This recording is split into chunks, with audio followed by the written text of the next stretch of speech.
Welcome to Monday Night Live, the weekly training that guides professionals to financial prosperity. Join our community and let's start building your wealth. Hannah, welcome aboard. I appreciate you taking the time to do this. This course is live, and most people here are going to, be very respectful, and then we'll be engaged with questions too. Awesome. Thank you so much, Gary. And it's so great to meet you all. And hopefully I'll have more opportunities to chat with you and get to know you more on a personal level. But today we're going to just talk about mastering real estate. So can everyone see my screen okay? Awesome. Yeah. Cool. Yeah, So yes. I'm Hannah Hammond. I'm based out of Scottsdale, Arizona, third generation native here. And first generation wealth builder, though, in my family, so on either side.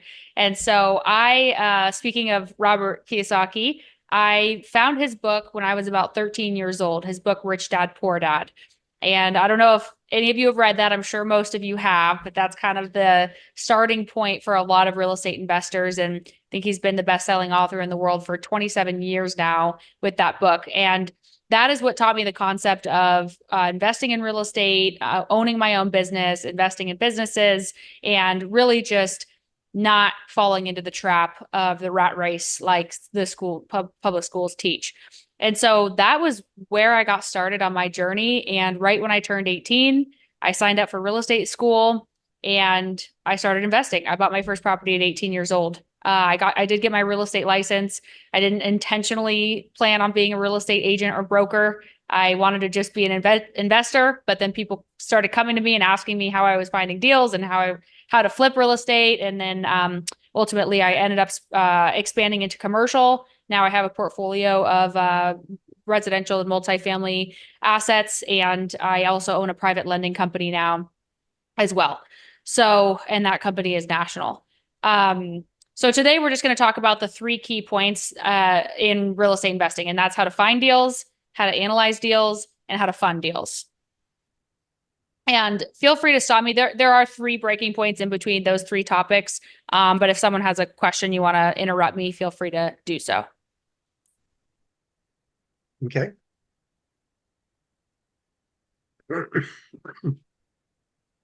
Okay, so why you're here. So you're here because of probably the next challenge. You want to continue to expand your knowledge and skills in real estate investing, whether you're brand new to real estate investing or whether you're already a real estate investor and just want to hone in your skills and take it to the next level, whether you want to scale your flipping business, maybe switch from flipping to BRRRR method. Maybe you want to get into multifamily or commercial assets or just continue to expand your portfolio.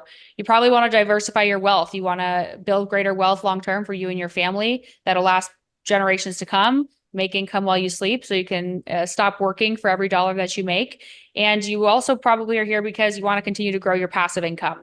And I know for me, financial freedom was always something that I was on a mission towards. And once I got to the point where I no longer had to wake up to work for a paycheck and I could pay all my bills, that was the most liberating day of my life. And I continue to only pay for liabilities from my passive income. So that's my rule for myself. I do not buy something unless my passive income is paying for it. And that's how I always manage a life where I am financially free. So why listen to me? I gave you a little bit about my background. I've been in real estate 10 years now. I just passed a decade in the business. I bought my first property at 10 years ago, right when I got into real estate. I've been a real estate agent this entire time. I'm the owner, founder, and designated broker of my company called The Firm here in Arizona. About 3 years ago, I started a private lending company because as a real estate investor, I was using private money lenders all the time and realized that was the other side of the coin that I was missing that I wanted to get into. So I'm happy to help anyone who's interested in private lending. I now am launching a fund that's about to go live so I can raise capital from accredited investors and pass those good returns onto them and be able to scale that company on a national level. And I'll be licensed to lend pretty much in every state. And now I have a small team of about 15 agents pretty much my own team and some independent agents on the residential and commercial side, the brokerage, and as I mentioned, a portfolio of real estate. So I have some pretty big goals. I do want to continue to scale my company. I would like to scale my fund to $1 billion fund. And for my real estate brokerage, I want to keep that pretty small, but I want to continue to grow my own team and my own portfolio of real estate there. But really, ultimately, my passion is helping other people build wealth and financial freedom. And I came from a really challenging background. I have a lot of internal conflict, a lot of trauma, a lot of self-worth issues. I battled anxiety and depression for many years. Many years I didn't want to be alive, and real estate was kind of my lifeline and my outlet to be able to build my business, give myself a purpose and a self-worth and something to some hope to hold on to as a child when I felt like all hope was lost. So it's become a big passion for me to help other people build freedom through real estate, not just to build wealth, because wealth doesn't make you happy, but what wealth does is it gives you the freedom to be able to focus on the relationships and the things in life that truly do make you happy. And so it's just a necessary evil in the world, is you got to have money. So deal sourcing. Any questions so far? I know kind of just an intro, but feel free to interrupt me if so. So how to find deals. Ultimately, like we say we're in the real estate business, but ultimately we're in the relationship business. And as much as I was an introvert growing up, and I tried to just put my nose to the grindstone and do it myself and rely on nobody and, didn't trust anybody, that will only get you so far. So in finding deals, in selling deals, in everything you do in life, it's a relationship business. So how I've always found the best deals is through those relationships that I've built. And that's where I prioritize my time, is building and seizing relationships. So I find deals from title companies. I have a title company who specifically closes a ton of transactions for wholesalers and flippers. And so they have a lot of deals brought to them. They have masterminds that they host every month. They will, because I send them business, they'll give me lists of data. So I can tell them, and you can find your title company that you build a partnership with and say, hey, I want foreclosure lists, and you could get all the lists from them of pre-foreclosures, or divorce lists, short sale lists. You can find data for properties that have a lot of equity. Maybe they're owned free and clear. Maybe they have, maybe they're second homes and they have absentee owners. Maybe they're owned by people who are in retirement age and who are possibly more likely to sell. People who maybe just got married and they're going to have a baby soon and they're going to be looking to grow. So there's all of these lists of data that you can find, and it's scary actually how specific you can get on the data to really hone in and get the information of who is likely to sell and who is likely to sell at a discount. Driving for dollars. That's a popular way to find real estate. And all of this applies to whether it's residential or commercial. Going around and looking at what properties are vacant. There's an office building across my street that has been vacant and boarded up for years. And I call the seller every week, and I know I'm going to buy it someday. But that's a really popular way, especially in your neighborhood, just driving around, knocking on doors, finding what properties look vacant, and then skip tracing that address to get the owner's information and building the relationship that way. Batch Leads is a lead company that I use, but there's tons of data companies out there. You can purchase data lists and you can get really specific on those lists. And if you're in commercial, you can do same thing with CoStar. You can export data for multifamily properties or commercial buildings as well. Real estate agents. I would find real estate agents that work specifically with investors. They're always going to have their fingers on the pulse. They're always doing their own marketing budgets and efforts to build these relationships with property owners and buyers and sellers. And so building relationships with those real estate agents is super important. And the best thing to do with them, like, here's what not to do, right? And if you are real estate agents, the worst thing is when you get a call and they're like, hey, I want an off-market deal. Send it to me, keep me top of mind. Okay, great. Click. Like, you have a million people that tell you this, right? So you really have to put your money where your mouth is, and you have to close a deal with these people. And once you start actually closing deals, you build that relationship, and that agent's going to send you the first opportunity every single time. And I do the same thing with my commercial clients. I spend 80% of my time with the ones that actually do the most business with me. So, and same thing for wholesalers. Wholesalers are great ways to build those types of relationships. A website, I don't know if you guys know about it, but it's called investorlift.com. It is an amazing website that I actually know the founder of that company. I think he recently sold. But anyway, it's basically a Zillow for off-market deals. And that website's been an absolute game changer. If you're a real estate agent, you can set up searches for your fix and flip clients on there and send them those properties and add your fees on top. And just building relationships with wholesalers through your local real estate meetup groups and getting on their lists. And I mean, I use social media as a huge lead source, always have for my business. And so those relationships are really key. If you really don't need more than one or two good wholesalers to feed your pipeline. My best friend is 22 years old. She does about 18 flips at a time on her own, and she gets fed deals from like two people. And then she always has those deals that she makes a couple million a year net, and she's, didn't even go to college. So those relationships are definitely key. And then cold calls and mailers. Once you buy the data, you can do direct mail campaigns. I did a direct mail campaign last week and I got 4 calls from people who want to sell their properties. And that was for commercial real estate. So you could do direct mail campaigns. Usually you have to stay pretty consistent with those. That was a good campaign. And then be consistent with those. And then you could always, of course, do cold outreach through text drops and cold calls directly to sellers. But you got to build the relationships. My now ex partner, he is worth $400 million and he came from absolutely nothing. And he built his whole company, started in residential, now is a big storage facility developer and owner in the country, but built his whole business from cold calling every single day, every storage facility owner in the US. And he called them every day for like years and built those relationships over time. And now every owner has talked to him for the past 20 years, and guess who they call when they're finally ready to sell? They call him. And so it's a grind and you got to put in the work, but all of these methods will work for you. I'm more of the relationship face-to-face type networker. So that's my method. But kind of find what you like best and then go from there. Any questions? Yeah. Yeah. So I'm loving this. I'm so glad you come on and teach on the calling and the mailers. Do you ever combine, like you send a mailer, send a letter, follow up with a phone call, like letter, phone call, letter, phone call?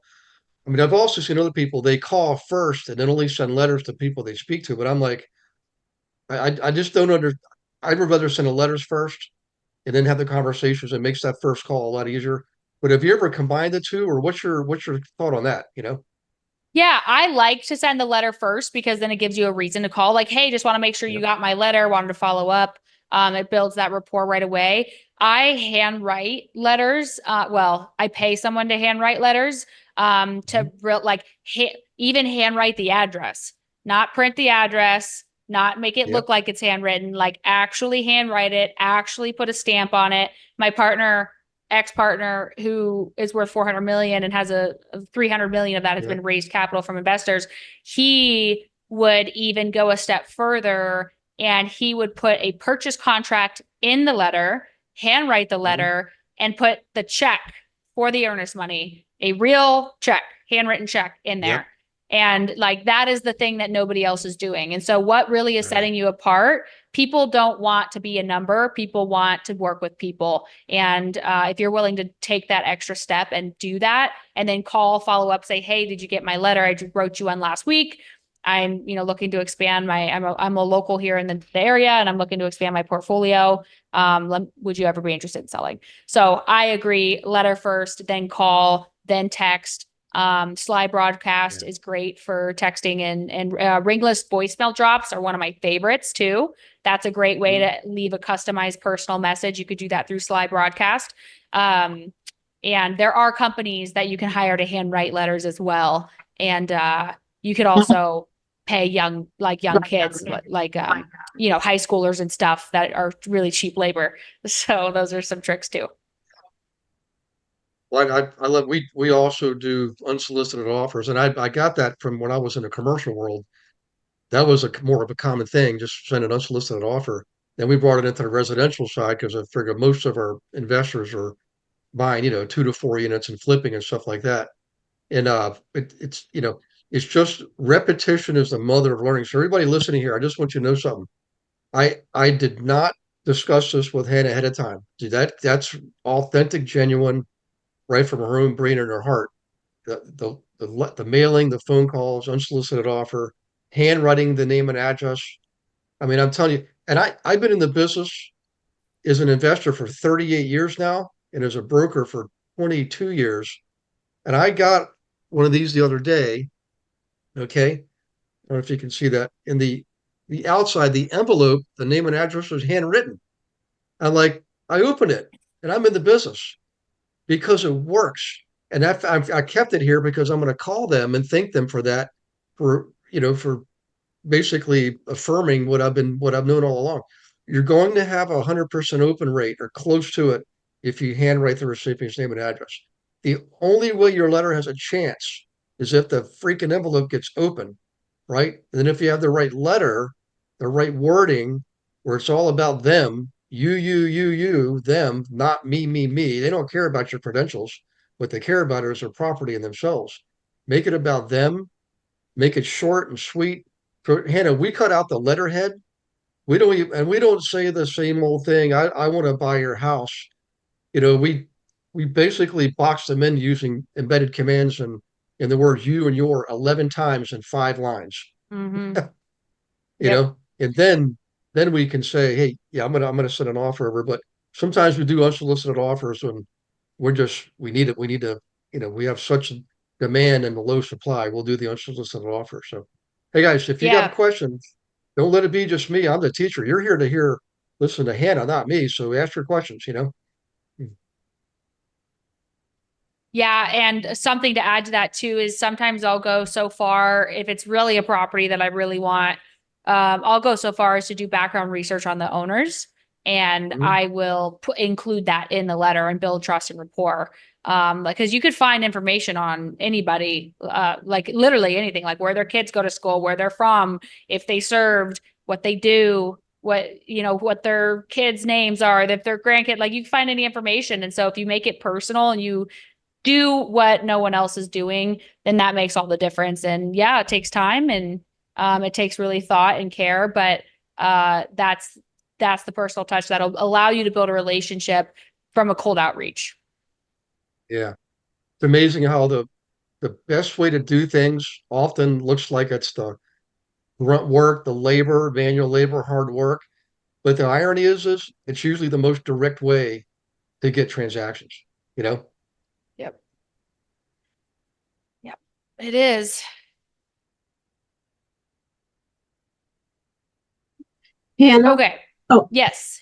so how often do you send out the cards? Have you gotten a feel for timing for how much, how is it like a week apart, 2 weeks apart? Do you have any feel for Yeah. that?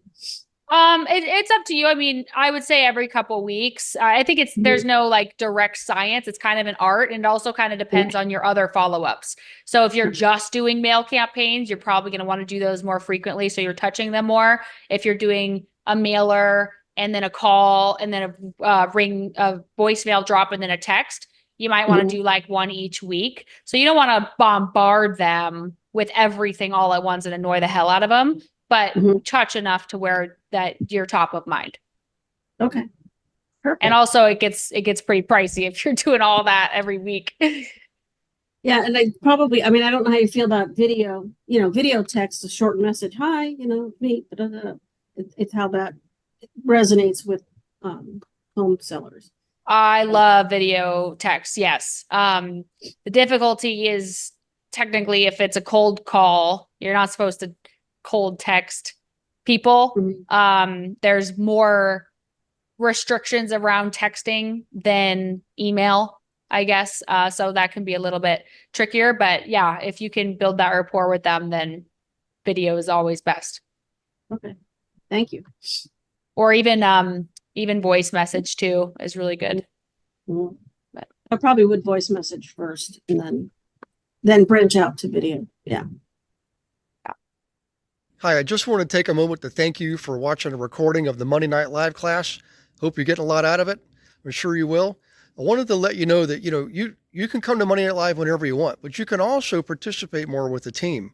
Why don't you set up a call with me, a one-on-one strategy call? I can go over everything with you, show you everything that we have to offer. For example, did you know that on our team, not only do you get your leads, we actually give you your own account on our lead gen system. So this puts you in control. You're not waiting on somebody to hand you leads. You get to pick the ones you want. Okay. Huge difference. We have 21 of our own proprietary marketing campaigns. They're all copyright protected. We're the only ones that can use them. Okay. The coaching is absolutely one-on-one. We got 3 coaches. We even have a 4th success coach that we have access to. Okay. One of left fewer than 100 in the world. Okay. One-on-one coaching. Right now the big problem is volume. We need more transactions. We need more inventory. I get it. Well, we know how to get it. Our team actually outproduces the national average by more than 2 to 1. So if you're struggling, don't do that anymore. If you're a solo agent, if you're a team, let's just talk. Smart entrepreneurs are always open to discussion. Learn what we have to offer, and then you can make an informed decision about staying where you are or moving on. You've got to decide, if you're not where you want to be, you've got to take action to get where you want to be. Let's see how we can help you do that. I look forward to talking to you. Click on the link, set up a call. And by the way, I'll see you on the next Monday Night Live. Okay, analyzing deals. So I put a calculator on here that I made. But before I go to that calculator, Privy.pro is really awesome. I'm good friends with Jamil Domji and Pace Morby. I don't know if you know those guys. They're really big national wholesalers and flippers and stuff like that. And they're the ones that told me about Privy. Privy is amazing. It is so cool. It is a software that you subscribe to, and it's pretty affordable. I think I don't even know what to pay, like $200 a month. And it literally is a one-stop shop for knowing if the flip that you're going to buy is a good buy. Because you could put in the property address and it'll pull all the MLS data. It'll pull all the tax records, all the public records. So it'll pull all the off-market deals, and it's nationwide. This is only for residential. And you can literally it'll tell you every single flip that's happened near that property within the past however months. And it'll tell you, like, you could put in there 75% ARV or whatever is like what they paid for it or whatever. This message. And you can pretty much find out like exactly what the investors paid for the flip, what they sold the flip for, what their timeline was for, and see all the before and after photos all on one page. It's absolutely incredible. And it'll pretty much identify right away if the property you're looking at is a good flip or not. So that's been a game changer for me. MLS, that was what I used before Privy. I would comp, but if you have a Privy subscription, you really don't even need to go on MLS. And then the investor calculators, this you'll obviously want to do. If you go on Privy and you're like, okay, it looks like my pricing is good, then you want to go in the calculator and actually put in your numbers. If you're using a private lender, put in what their interest rate is going to be, what their fees are going to be, if you're paying a broker commission or a wholesaler or anything like that, and really make sure that you have your deal dialed in. So chat here.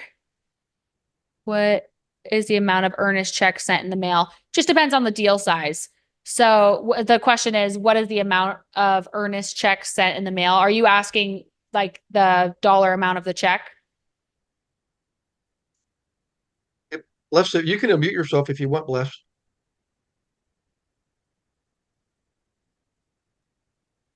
I'll answer for yes. What is the amount sent in the mail? Okay, yeah, it just depends on the deal size. So if it's a, $10 million commercial building, it's going to be probably 1%, whatever a normal earnest money would be. If it's $100,000 house, I'd probably still say 1%. The more, the better. Shows you're more serious if you could bump it up to 2 or 3%. And what we do is we open a separate bank account for those, because obviously it has your routing and bank account information on the check. And so open a separate bank account to send those checks. And I just leave like 50 grand in it. And that way, there's not too much risk. And you could do whatever, 10 grand, 5 grand, whatever you want to leave in there. But I do recommend open a separate bank account for that. So you're not handing out your bank account information to all these strangers. Awesome. Okay, so I'm going to show you. So this is Privy. Can you see this Privy screen, this video? Yep. Mhm. Okay.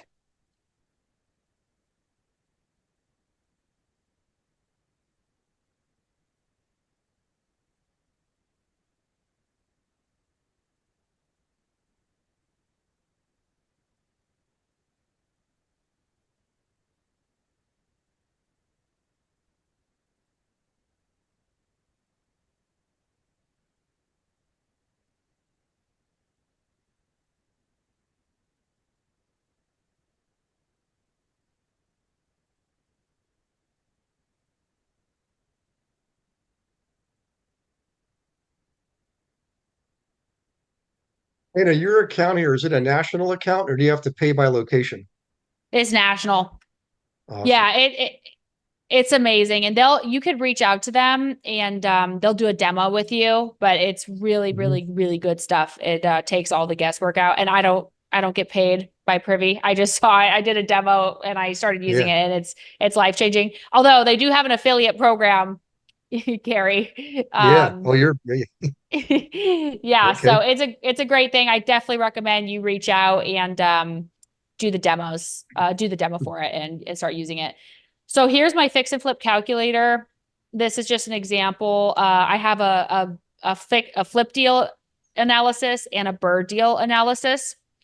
And I just have some notes in here as well on Mhm. what you should kind of be looking like. You want a 1.2 debt service or better. Your just all these other things. So I'm not going to dive too much into this right now, but basically you could put in your ARV, your cost to buy the house, your cost of your loan if you're using a private lender or whatever money you're using or investors, your purchase title fees, recording fees, sales costs when you sell the house, buyer agent commission, seller paid closing costs, rehab costs. And then you could kind of mix it up, like if you're doing basic, medium, or full rehab, and what the price per square foot's going to be there. And then you can see what your net profit's going to be. And here over here is where you'd put in your interest rate, your points, down payment, hold time, commissions, and closing costs. So it's just a really easy calculator that'll show you, and then your profit as a percentage of rehab, of purchase price, out of pocket, which is cash on cash, and then your hard costs, soft costs, and everything. Awesome. And then I kind of follow the 80% rule. So buy price is at most 80% of ARV minus your rehab cost. So you could change this around, have your own rules, change your own things, but this is just a pretty quick deal analyzer.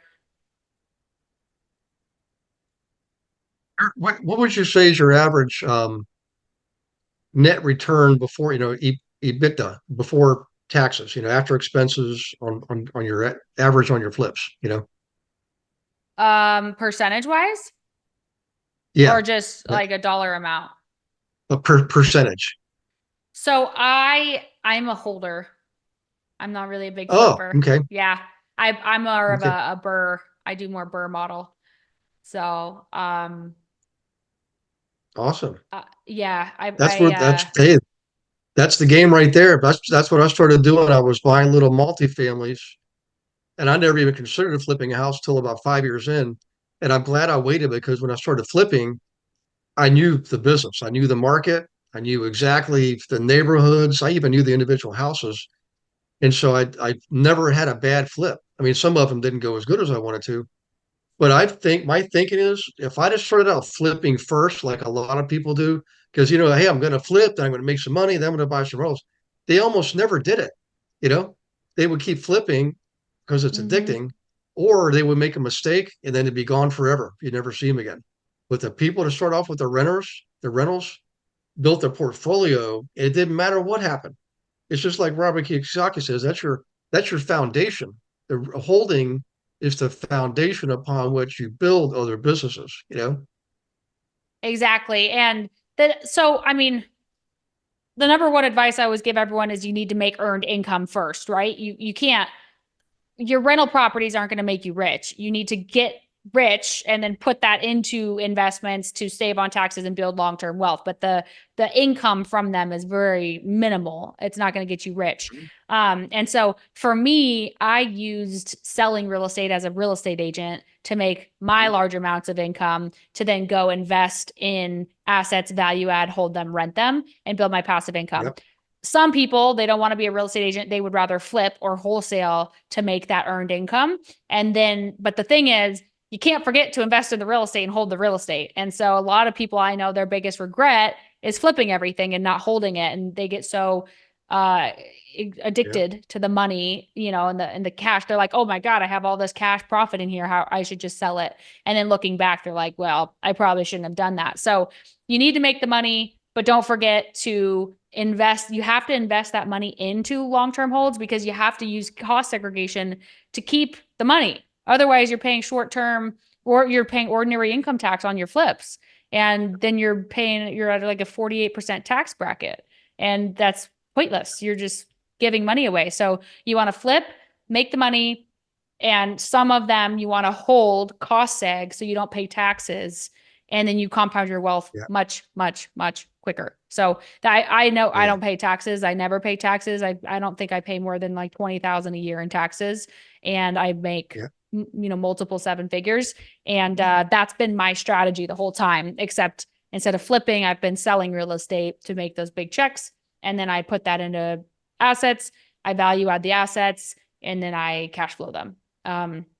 I normally don't even refinance them because I just make more money and I like to have, I like to have low debt and higher cash flow, just because I don't want to ever lose my empire. So I have a ton of equity in my properties. So that is difficult, right? Because it starts, my cash on cash returns are really good, but my return on equity returns start to get pretty low. And that's when you start to figure out, okay, maybe I should pull equity out of this property now. I'll still have enough to cash flow a good amount. And then I can put that equity into another asset. So you can really get creative with these assets. And with the tax savings, it's, I mean, I don't know. It's amazing. Like there's nothing else you need to do. Well, there's actually even more benefits to holding a license as an investor, because if you put so many hours in on an annual basis, the IRS gives you you're tagged as a professional, right? In the business. So they allow you to get other tax benefits for being a real estate professional, not just an investor, you know? And so I've been teaching that for decades. Like when I first got my license, I didn't get it to be a regular realtor. I could care less about open houses and things like that. What I cared about was investing. I worked with investors. And then I found out my tax account is like, hey, you get these additional benefits because you're spending so much time as a real estate professional helping other people buy and sell real estate. And then the other cool thing was I would go to get conventional lending from local community banks. And they were like, you know what? We normally don't loan this much to any one person. There's something called a loans to one ratio, especially who are realtors because their income's so volatile. It's, they're on top of the world today. Next month they're starving. But with working with investors, it was constant, steady income month after month after month. So I was able to get 6% loans versus 15% for hard money. And that's, that's coming off the bottom line when you pay hard money interest. I know at the end, the net is if you net gain and then you didn't use your money, you're ahead. I get that. But if I can accomplish the same thing and pay a lot less in interest, I'm going to do that every single day, So, Yeah. and the other thing too was it gave me income, like you said, to plow into the real estate. So I was a, very disciplined, frugal saver. So I saved up for 20% down payments when I got started. So my start was very solid. I mean, I had very little debt and I had I was not paying PMI or any of that stuff, and I got good interest rates loans. That's really, having a license, guys. And Hannah, you're probably gathered this already. The team's called the Global Investoration Team, is because I know what it's like out there when everybody wants to invest and they want to get right after it.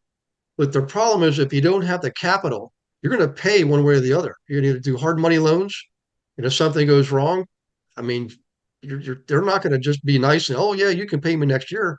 No, they're going to come take your property after you pay them 15%.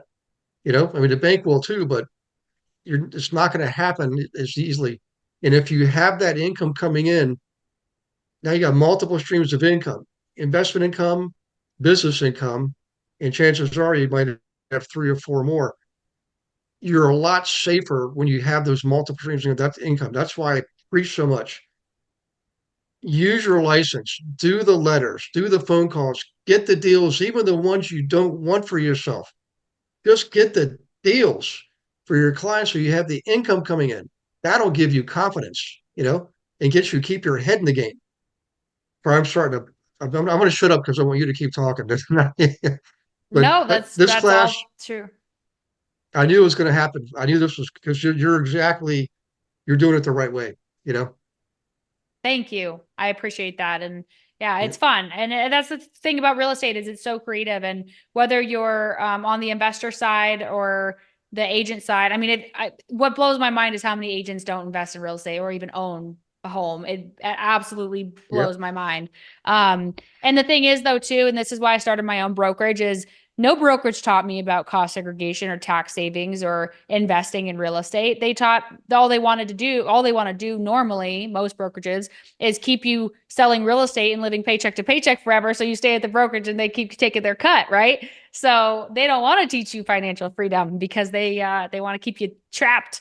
So yeah, that's what I teach is more investing in tax strategy over selling Yeah. real estate. Like selling real estate is just build relationships. It's pretty easy. Yeah. But anyway, yes, as I did see your note, the calculator's in the presentation. I will give you guys the presentation. I'll give it to Gary and he can disperse it. It's just this link right here. Cool. And yeah, they're nice, easy calculators. And it tells you just change the red assumptions. Don't change the black ones because those are calculations. So, all right, let's see. Let's move on. Any questions before I move on to funding deals? Everybody okay? There's one in the chat box here. Let's see. The calculator available. You already answered that. And let's see. There's a Q&A. Can you promote me to panelist? Okay, I'll do that. That's Jay. So, okay, looks like we're clear on the questions. Okay, so how to fund your deals. So this is this was my story. I was 18 years old. I was broke. I didn't have a credit card. I had $1,000 saved up from babysitting. I got my real estate license in the crash course 2 weeks, held an open house that an agent had in my office that I walked to because I didn't have a car in the middle of 120-degree summer in high heels and all black. And the house was vacant, had like the AC was turned up to 95 degrees. I remember I was like, screw this business. I don't want to do this. And one person showed up. It was the nosy neighbor. And that person listed a $1.1 million commercial property with me the next week and then bought $1 million property with me 2 months later. That gave me Nice. 80, around 80 grand. And which I did not know about taxes. So I spent that 80 grand and that gave me $80,000 to invest in real estate. And my parents split the day I turned 18. So I had to buy myself a place to live. So it was kind of a dual thing. I was like, I'll buy it, renovate it, live in it, and then I'll sell some more real estate. I'll buy another one. I'll move out and I'll rent it out fully furnished. And that's how I got in the furnished rental game 10 years ago. It was a lot better 10 years ago because it wasn't so saturated. I probably made more 10 years ago on those than I do now. But anyway, it's another story. So the difficulty was with buying that property was I was an 18-year-old and I was broke and I had no credit and I never bought a property. So that's how I found out very quickly about private money. And I started using private money to fund my deals and built relationships with a couple private local guys. Private money wasn't a big thing 10 years ago. It was just becoming a thing. At least like not like it is today. Now it's like every fund and their brother is a private money fund for residential deals. And, all the institutional funds are now saturating it. But back in the day, it was just truly private money, just people, high net worth individuals lending their money. And that's how I found out about it. And I learned that they made money no matter what. I made money most of the time. And ultimately, I started lending my money a few years ago, and I love that side. So I definitely encourage you guys to learn about the private money space. And it's a great way to make pretty high returns. That's pretty easy. You know, if you ever get sick of doing the sweat labor, that's a great way to still stay in real estate investing and have great collateral. And then you can maybe slow on the flipping a little bit and just buy for cost segregation and for tax strategies and long-term wealth building. But it's been awesome. I love that space too. So that's a great way. Find private lenders. You could go to any network meetup. You could Google private lenders or hard money lenders in the area. There's like Kiavi and some of these massive funds now that do it. Those ones you have to kind of fit more into a box. If you work with just high net worth individuals, they're a little bit more flexible and more based on relationship. The big institutional guys, they sell their loans. So that's why you have to fit into the box. So they're kind of like more like working with the bank now because they still do the background check, the credit pull and all that stuff. Me, I'm like, do you have a heartbeat and an asset? You can have the money, you know, because it's just, I'm not selling my notes. So it just kind of depends on who you find and who you work with. Family, friends, obviously you can start an LLC for each individual deal and raise funds from family and friends without having a fund, like hiring an attorney, having a fund and being regulated. You could get conventional financing with a regular bank if you're able to find a deal that you don't need cash to close right away. Like some deals you find on market, they've been sitting on the market forever. You can, and they're good enough quality to get a bank loan, or a non-QM loan, like a DSCR loan or a bank statement loan. I've done lots of those. And syndication, that's once you start to scale to the next step. Syndication is where you will hire an attorney to create a syndication. It's basically paperwork where you can publicly raise capital from accredited investors for a specific deal. So if you're like, hey, I'm going to do this luxury flip and I want to raise $2 million from strangers, that's a syndication. And then fund would be the next level up. That's where you're like, okay, I'm flipping 100 properties a year. I just want a pool of capital that I raise from investors, a 5-year fund or something. And I want full authority to do whatever I want with that money. I'm going to flip as many houses as I want and I can recycle that money over and over. So that's what I have now with my lending company. So these are all different ways to fund deals. You can also, I didn't put on here, sorry, I made this presentation like 5 minutes before the meeting because I didn't have the calendar invite for some reason. Creative financing is another amazing way. I saw in the chat, someone said, subject to deals. How do you do those? That would be the same thing. All the ways we found deals, you would find them all the same way. You would just negotiate with the sellers and say, ask either A, will they do seller financing, which just means they're the bank. So instead of you getting a bank loan, the title company can help you draft a promissory note and maybe you negotiate, okay, I'll put 20% down. You as the seller, especially if they own it free and clear, or if they have a really low interest rate or just a ton of equity and a low mortgage, then you could do like a wraparound mortgage. So yeah, they become the bank and you try to negotiate as long of term loan as you can at as low of interest as you can. So I have seller financing right now on a house I bought in Scottsdale right when interest rates jacked up and the whole market stopped for like a couple months. I got the house I put down 10%. I assumed their mortgage. I did a wrap around their mortgage. So they kept the mortgage, but I make their payments. And I have a 3% interest rate for 7 years on the property. So that's like a golden goose creative financing deal. And you just have to work with the sellers. And that's specifically why a lot of investors, and it's smart to target sellers who have high equity, low debt, great rates, or own it free and clear. Any questions on any of that? Because that's pretty much the end of the presentation. Let me see. Gabby's, she's your Eagles Pass. Do you have an LLC for each of your residential properties, like single Yes. family? Mhm. Okay.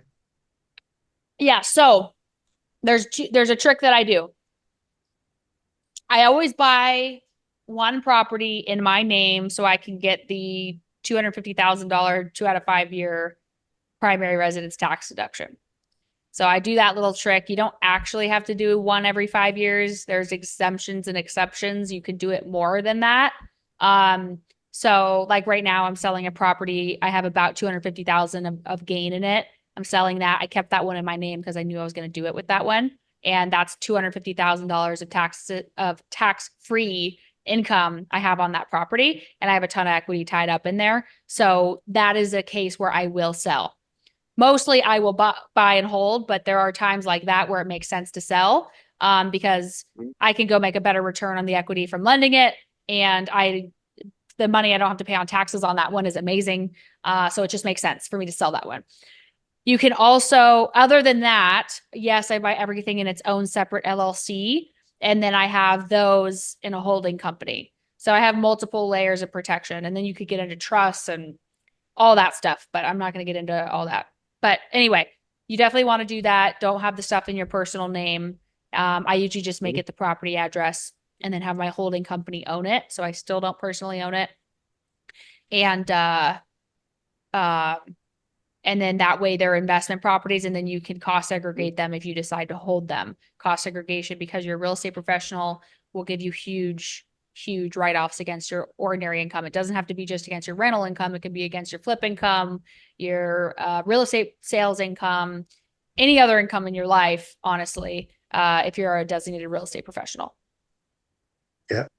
Hey, is the holding, if you don't mind me asking, and I'll just full disclosure, my primary LLC is Wyoming because there's no state business income tax Wyoming. But more importantly, they have the absolute best pro business owner laws of every state. And there's great, I mean, Arizona has great laws, Nevada, but Wyoming just has this unique feature where they don't have any mechanism for people collecting. They can get what's called a charging order. They can sue you and win, but there's nothing they can do. It's just like, congratulations, you won your case. It's the only state that does that. Where all they can do is a charging order. So, but two-part question. So, uh, is your holding company there, or like Nevada? And also, have you ever used a series LLC where it's just like basically it's the same LLC, but it's almost like a chapter. Each individual LLC is a chapter in the series. I'm probably not describing it right, but it's been around for probably 5 to 8 years, but it's really becoming popular, you know? Yeah, I don't have a series LLC, and I'm an organizational nightmare as a human. So just full transparency, I am not dialed Mm. at all. And I Mhm. don't, I started at 18. I started with Arizona entities. I still have Arizona entities. I opened them on my own on AZCC Corp because I'm cheap. So like I don't have it dialed in. I'm just now over the past year because, my wealth is at a point where I need to start being smarter about that. I'm just now really diving into trust and asset protection and maybe looking into like Delaware, Vegas, Wyoming, and these things. But I am Yeah, not the professional in that space. So yeah, awesome. yeah. But yeah, there's some amazing things with asset protection with trust and stuff like that too. Yeah, the trusts are actually getting a lot better too. And there's the complex trust. It's a lot more than that. It's irrevocable, non-grantor, spendthrift. Um, Complex trust is using more features than that, but it's based on the IRS code 643. And a lot of people tried it back 20 years ago in the 2000s, didn't understand it, and a lot of them got audited and lost. But now I think they've got it really dialed in pretty tight, and it's a great way to legally protect you, protect your assets, and have a much greater control over the expense of taxes, how and when you pay taxes. And it's just it can be expensive, but it's worth it. In fact, if you want to, um, maybe we can have like a follow-up call and I can show you some of that. But also the system we're using, it's national also, is called Real eFlow. And it gives us a lot. We access to all the property data, all the people data all over the country. So it's a national account. And I have a enterprise package. So I have, up to 1,000 accounts on it. But and we can tell if a property's been flipped, but I don't know that we get all the detail that Privy was giving you. So Privy, like like ReallyFlow does interface with the MLSs now. But what we do is we find out for properties flipped, then we go to the MLSs, get the initial sale with the follow-up sale for profit, and then take the before and after, and we build these booklets out of them and send these booklets out to other people that we know are investing or want to invest and say, look at these last three flips right in your neighborhood. Did you know that these were flips? And just get the conversation going, things like that. But Privy, do you have like one account for your brokerage, or do you have to have multiple accounts for each person, or how does that work? Yeah, you could do an enterprise account or individual account or a certain amount of seats. It's whatever works best for you. I just have my own account and my agents pay for their own if they want their own.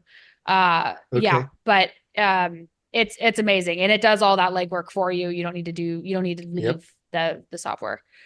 So, yeah, but that's everything, guys. This is my QR code. It links to my Instagram, and on my Instagram, there's a link me in my description that has my all of my links to my YouTube, LinkedIn, TikTok. I'm everywhere. So follow me. Feel free to reach out to me. I manage my inbox mostly on Instagram. I'm the most active. I get a lot of spam stuff on LinkedIn, so I'm hit or miss on checking that. But yeah, I look forward to reaching out and connecting with you guys. And it was an honor to be able to be here today. Hopefully you guys got something out of it. And yeah. Yeah, that was awesome, and I really appreciate you doing this. I know it's your own personal time, and um, but I think you just helped three or more dozen people live. So, Awesome. hey guys, any questions? I mean, you know the old saying, "Speak now, forever hold your peace." Um, if not, this is definitely one you want to replay and share with your clients. By the way, okay. Um, and Hannah, is there anything we can do for you? Like, I've had people on that were writing their first book and started a blog, started a podcast, anything like that. If you'd like, I'm happy to help promote for you, through the team. Thank you. I appreciate that. Not off the top of my head. So I'll let you know. I'm about to launch my podcast, Relentless. I'm going to be releasing the first episode, first week of December. My first guest was Robert Kiyosaki. So yeah, I think this week I'm interviewing Ken McElroy. He's Robert's advisor. He's the real estate guru behind Robert. Who actually does all the grunt work and buys and develops multifamily. And then I have Jamil Domji I'm interviewing this week, Joe Polish next week, Vina Jetty, big multifamily syndication girl next week. So yeah, definitely stay tuned for that podcast. There'll be some good people on there. Yeah. You ever run It's into too Sharon bad you Lechter? can't get anybody good, Hannah. I know. I'm like, I shouldn't have started with Robert because I don't think it could get any like better or bigger than that. It's just like all downhill from there. No. Yeah. And Ken Hey, McElroy. hey guys, what do you think? Should I be on Hannah's podcast? Of course. Of course. Yes, No, I would yes. love to. Yep. No, Well, I'm very, very blessed. I'm very connected and I'm not that great. So I don't know why all these people talk to me, but I'm blessed to know them. Yeah.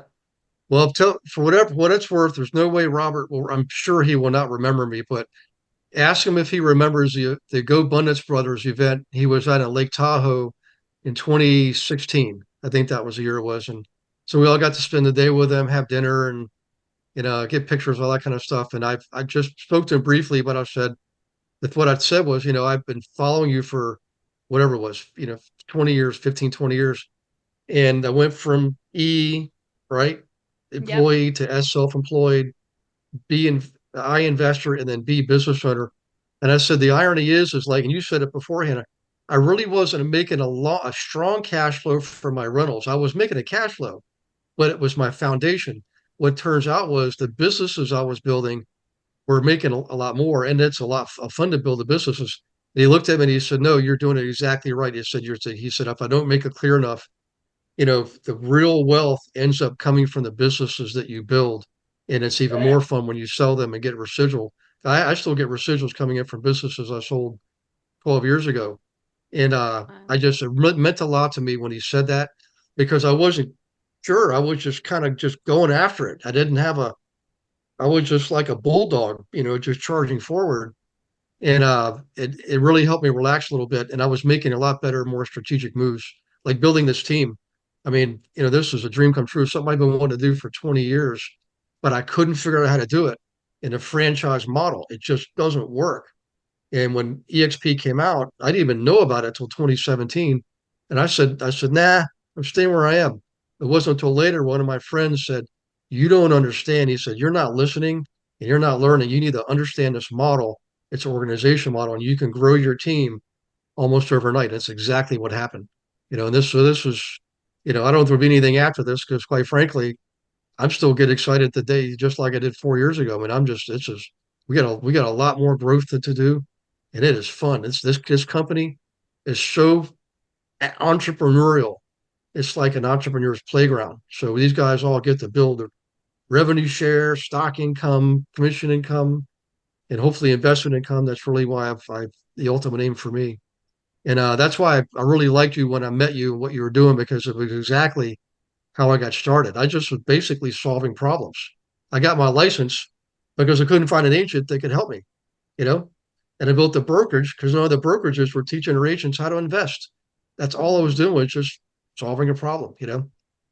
Yeah, no, I love it. I love our backgrounds and love what all you guys are doing. And real estate has definitely saved my life. I would never look a different direction. So I think it's something that anybody can do, and it's just you stay the course. And there's so many avenues, from flipping to burring to being an agent to being a lender, like all these different avenues. A developer, I know a developer, I just saw him today. He made 8 figures on one house that he built in Scottsdale. He just sold it for 18 million and it cost him under 10 to build.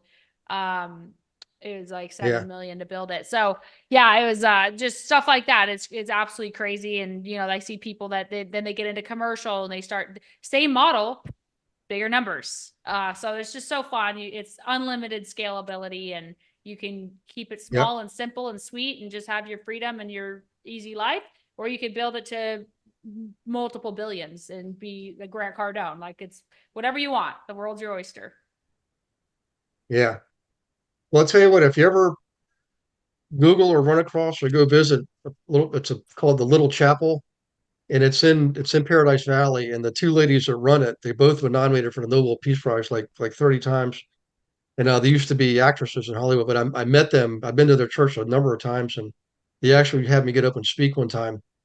And uh, amazing. Their organization is called Child Help. They raise money for children around the world, helping them. But they're pretty well dialed in. I mean, they've got to be about 90 years old now. And then Sharon Lecter is part of the whole circle. There's some other people out there, John Montague, and um, but a lot of people are in that area. You're definitely in with the right crowd and the good people too. Yeah, So I know. I feel like pond scum over here. But yeah, it's fun. It's great. I love it. But yeah. anyway, well, thank you so much. I have a 5 Okay. o'clock. I got to run too, but it's so Yep. great meeting you all. Reach out to me if I can ever be of resource. And I would love to get the recording as well. And then Gary, just shoot me an email and I'll get you the PowerPoint so you can share with the team. You got it. I appreciate it. I'll make sure tomorrow we get that taken care of. So Awesome. You're the best. Thanks, guys. Have a thanks, good week. Hannah. Bye. You too. Thanks, Hannah. So, Thank you. Thanks, Hannah. so guys, I'll hang on, for if you want to, if you have questions. Well, first off, everybody just relax. You can unmute yourself. Do you guys like having Hannah on? Giving her, I mean, I really wanted her to tell you her story is what I wanted. Do you guys like that? Yeah, it's pretty impressive. Yes, sir. I mean, coming from an immigrant's family and starting off at 18 years old, 18 got her first property, you know? So, just, I could go on and on about what all that means. But the other thing too is, you know, some of her property identification methods were what we use, and I'm telling you, if you just crank it up, wake up tomorrow morning, create a file, get your letters out, you can literally do it in an hour. 20 letters. You could do that in an hour, guys. Takes you 5 minutes to create the file using the right criteria on ReallyFlow, get the letters out, call those people the next week after you skip trace them and keep doing that. That's what Deb Warner does. 20 people at a time. That's it. Letter, phone call, letter, phone call, letter, phone call. And she does not ever quit until she gets her appointments. So she's converting at 10%. Team's converting at 5%. She and some others are converting at 10%. But my Okay. hope is, Wow, I'm just getting off a Zoom call. What's up? oh, hang on one second. Here we go. But guys, my hope is that this inspires you because I know most of you want to invest. And when she said she uses her income from her license to fund her investing, that's why I built this years ago. So you guys would have an outlet, a way to generate revenue by serving other people that you could use to deploy in your own real estate. Okay. So you did not have to get hard money loans. You know, I mean, I've seen more people give up because they invested with hard money loans. And at the end of the day, when the dust settled, they had nothing left. They worked their butts off with a little bit of profit. And I realized, or I learned that early on myself. I thought if I can put down 20%, I can avoid the PMI. I get a better term, better rate. So I'd have lower interest payments, higher cash flow. And that's what I did. That's my first 10 properties I bought with that exact method. And I didn't move on. I didn't buy a property until I could put down 20%. And I worked my what off, working a regular job and doing this at the same time. That's how I did it. And I'm not saying Hannah did the exact same thing, but she's pretty darn close. And you can do it too. I was not born with a silver spoon in my mouth. You know, granted, I had a dad who was pretty, you did not screw around. I mean, in our household, everybody in his family made it on their own. That was the heritage I got from my dad's side of the family. My mom's side of the family, all employees, W-2 income, getting the pension, Social Security. That was their life, and I could compare them. And I chose the entrepreneur route. I'm going to be like my dad's side of the family.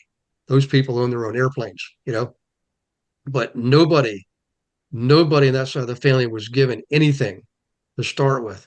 They were not given a dime. They did it on their own. And you can do it. I'm telling you. I know people have told me I don't have any money. That's a temporary state of your pocket. That's all that is. Okay.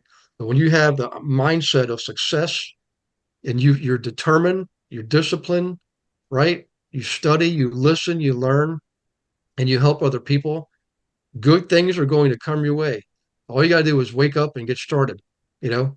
So if you haven't gotten to where you want to be, not just this year, but I mean, generally speaking, it's not the world. Okay. You have to ask yourself, what can you do relative to the world to make that dream come true? And my philosophy is give it everything you got. Wake up every day, hit the ground running, and do not give up ever.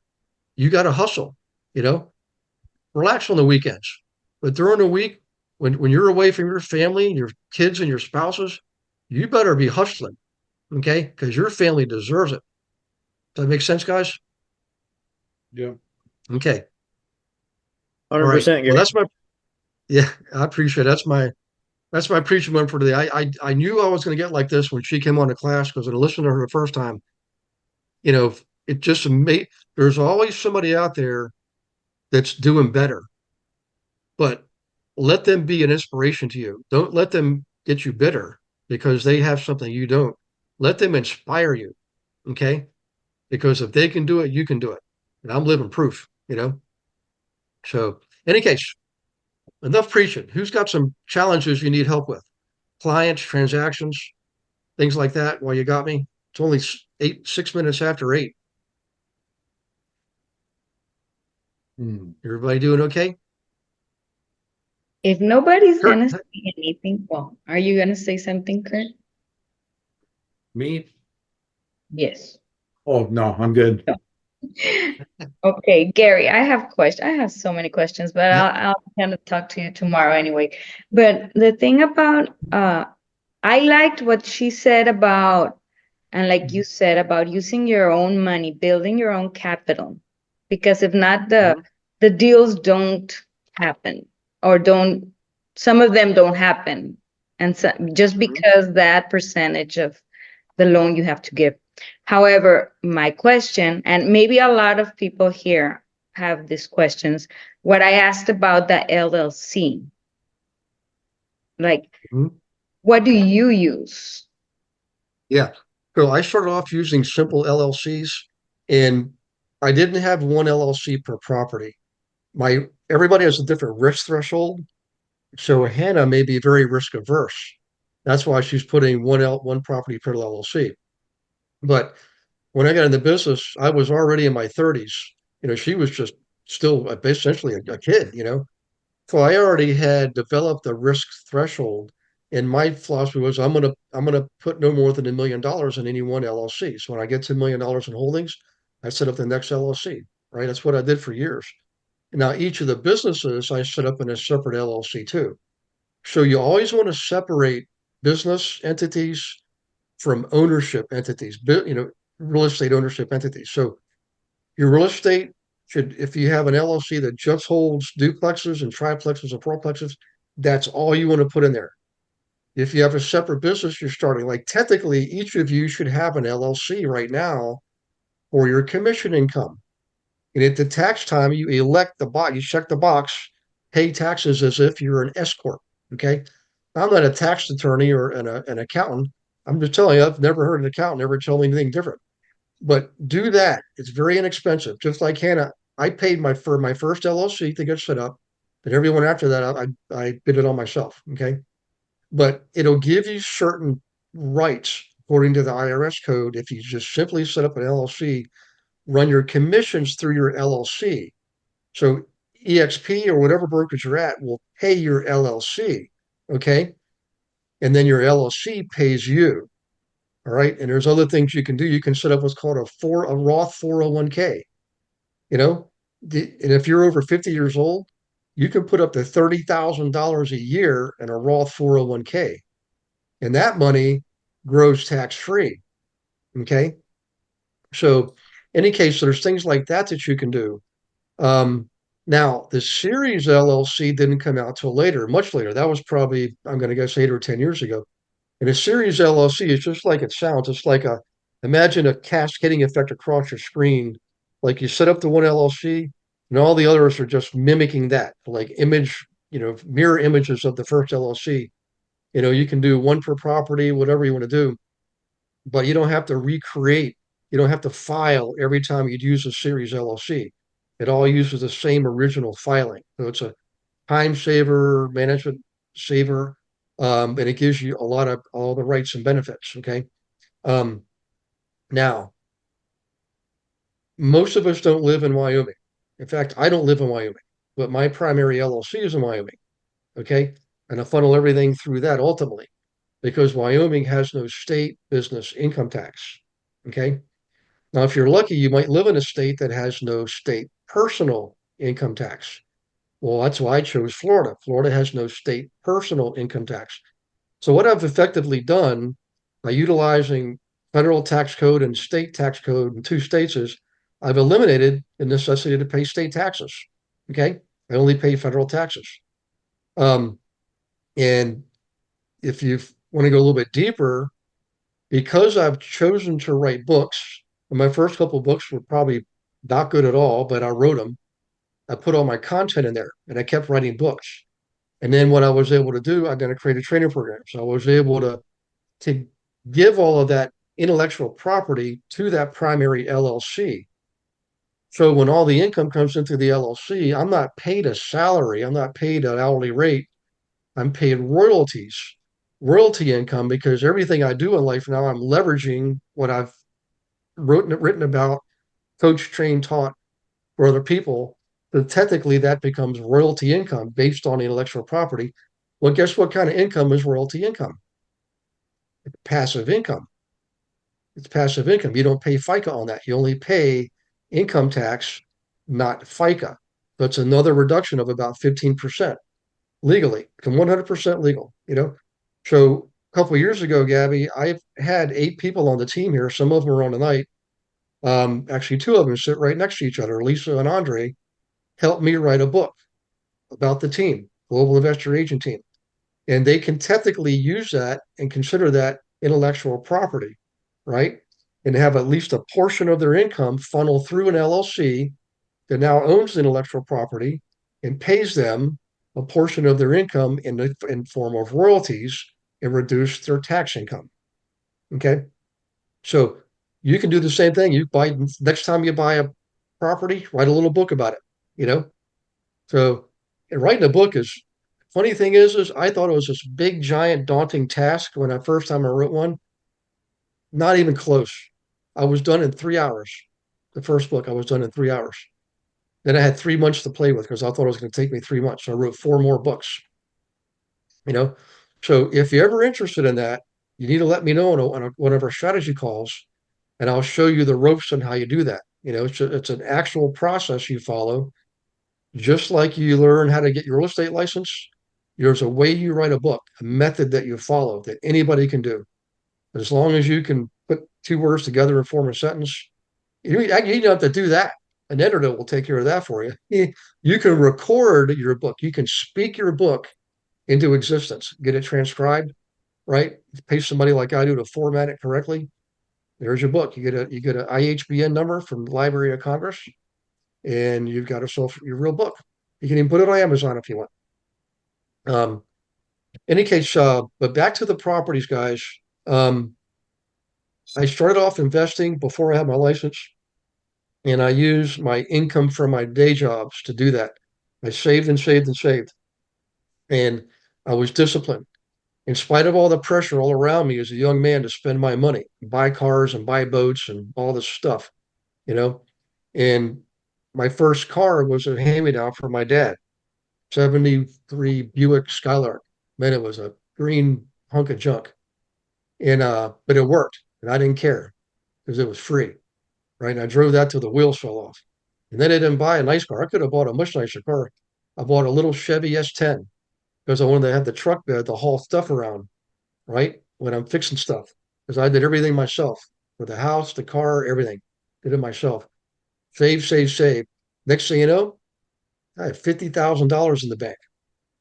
Then I moved to Pittsburgh after I got married and decided I'm going to do what my college roommate's dad told me to do, which was buy real estate. And boy, did I.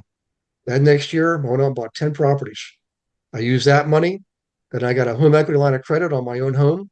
Scared the crap out of me, but I did it. Bought 2 more properties. Then I got a personal line of credit. It's unsecured. Bought 2 more properties. By that time, I had enough cash flow coming in, saving it, just banking it, saving it, and saving up for 2 months to buy the next property. That took a year to buy 10 properties, 30 units. And that was the beginning. And I knew at that point I was going to be a free man. And it took a few more years because I had certain benchmarks I'd set for myself.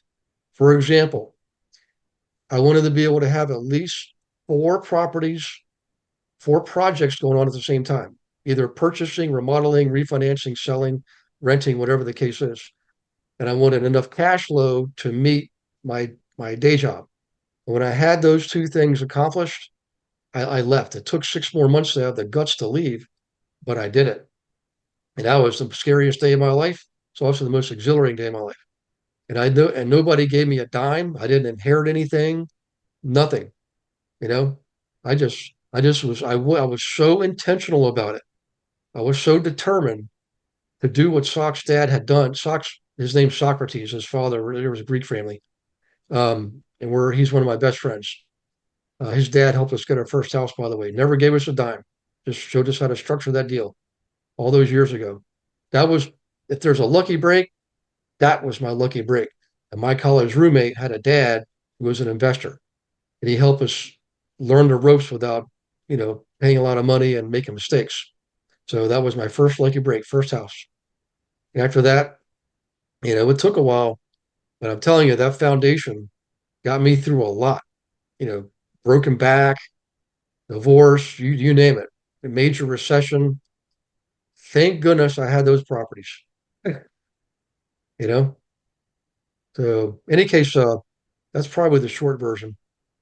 Um, and great question, Gabby. And I hope this helps you. I hope these real true life stories help you guys. I'm happy to share. I'm a very open person. I didn't get where I'm by myself. Lord knows I definitely had help. And my purpose. Let's see if I can find my index card. I think it's on my Thank you for nightstand. sharing with us your story. You're very, very welcome. So my mission as a mission card, it simply says I will help improve the life of every single person I meet, you know, because of the great fortune I've had and help from other people, you know. Now, granted, I paid Robert Kiyosaki a lot of money, but spending that time with him was invaluable, you know. So, and I've got to meet some other people like Sharon Lecter, who helped actually write his books. She's an awesome person, you know. Read her stuff. You talk about an inspiring story. Um, but the main thing is having a clear vision for yourself. And this has come up. It came up today, in fact, at our commercial mastermind. And so, Gabby, one of the first things we're going to do is a vision exercise. You're going to write a vision statement for yourself, okay, in story format, like you're writing yourself a letter to yourself, looking back at the end of your life. And from that, we'll have, the purpose, the mission, the goals. And then my sole purpose in life is to help you make that come true. That's what we do, you know? Thank So, and you. that goes true for everybody here. Some of you are actually not on the team, but, you know, just keep coming to class, guys. By the way, next week, um, Joe Ingram is going to be on talking to you about picking up the phone and calling people. Did you hear tonight? Hannah's first partner. That's how he made his fortune. Just calling people every single day. So that's next Monday. The following Monday, we have a person coming on talking about cost segregation. So that's a great tie-in to Shauna, the class we had last week, right? About taxes, and how to maximize your income and minimize your taxes. So that guy's name's Eric Oliver. So come to these classes and learn. I'll be teaching most of the classes in November. And if you guys want to learn something in particular, you need to let me know. Don't let me guess.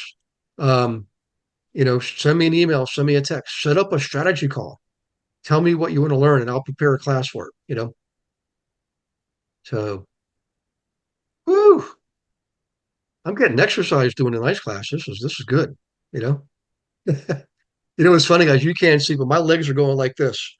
That's how I am. I'm a constant, you know, movement, and my brain's going a million miles an hour too. Um, Hey, James McNemar, you have any questions, man? I appreciate you coming to class tonight. And I hope I got the pronunciation of your name correct. So I'm going to ask you to unmute if you're still there. Okay, he might have stepped away. Hey, Will Moran, you still on? I am, yes. How you doing, man? Good. How are you doing? Good. You like this stuff? I'm super intrigued. Your whole business setup in Delaware, I'd love to speak to you more about that. Yep, you got it. Thank you, Well, sir. you're welcome. I'm looking forward to working with you, man. Yes, sir, So, I am too. yeah. How about Lindsay Jones? You're down in the corner. I don't know if you're there. You are. How are you? Hey Gary, how you doing? I'm good. How I'm are doing you? good. I'm doing fantastic. Anything stick out in your mind tonight? I would love to learn more about investing. I'm like 3 years in as a real estate agent, and I'm like No, also yeah, sorry. Yep. Well, Lindsay, keep coming to class. Are you here as a guest from someone? no, I come every Monday. Actually, you send it Yeah. to my email, and I always pop in. Yep. Yep. I know. I appreciate that. Keep coming. And if you're not using the team platform, you need to ask about that. I mean, that's just having the right tools and the right system. That's half the battle. You know, hanging around the right people. I mean, that's you're going to get a lot further coming down onto the field, being in the game with everybody. You know what I mean? Yeah, Um, definitely. yeah. So well, I'm always glad to have you. Thank you again. You're welcome. And then where did what was the I don't see him there. Oh, he looks like no, I know he might have got shy, so he logged off. That's all right. Okay, guys. So if you don't have any more questions, I'm gonna head out here and spend a little time with my mom, and I will see you next Monday. And please don't be shy, Angela. I, if you need help, Angela, don't be shy. Just let me know. Let me know how it's going with the letters and the phone calls. Okay. Yes, sir. Okay, good. All right. Okay. Listen, you guys have a good rest of the day, great rest of the week. And God bless you and your loved ones. And I'll see you on your one-on-ones next Monday. Thank you for watching this episode of Monday Night Live. Be sure to subscribe to our channel and go to realestatewithgarywilson.com to join our community and start building wealth today.